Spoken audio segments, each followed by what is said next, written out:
The court did not give a reason for its decision, however doubts over the evidence used to convict Manning have been piling up.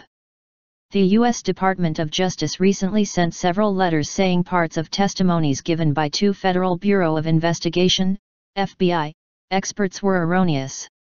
The FBI has even offered to conduct DNA tests, an offer which was rejected by Mississippi's Attorney General. The case has once again raised questions over capital punishment in the U.S., and while 18 states have abolished the penalty, 32 have not. From 1973 to 2012, 142 people sentenced to death have been exonerated in 26 different states. In Texas, 12 people have been exonerated, the state that accounts for nearly 1 in 3 executions since 1976.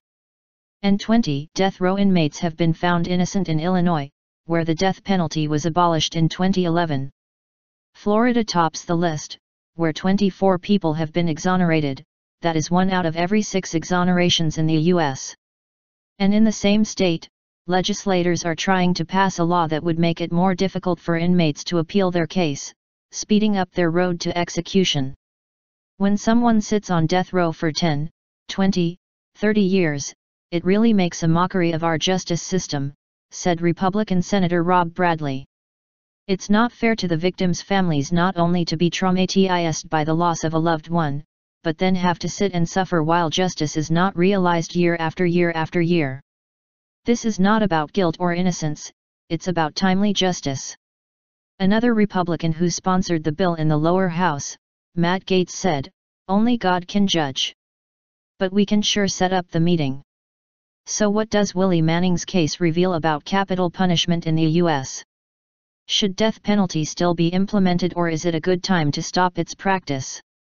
To discuss this, Inside Story Americas, with presenter Kimberly Hockett, is joined by guests, Stephen Harper, a law professor at Florida International University and has represented many prisoners facing the death penalty, Richard Dieter, Executive Director of the Death Penalty Information Center and a law professor at Catholic University, Bruce Fein, a constitutional lawyer and former U.S. Associate Deputy Attorney General under President Ronald Reagan, and Rob Mink, Willie Manning's attorney.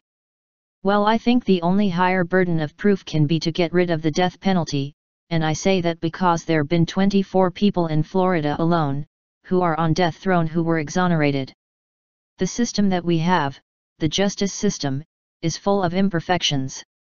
So I don't think that the death penalty can survive because the human error is just simply too great.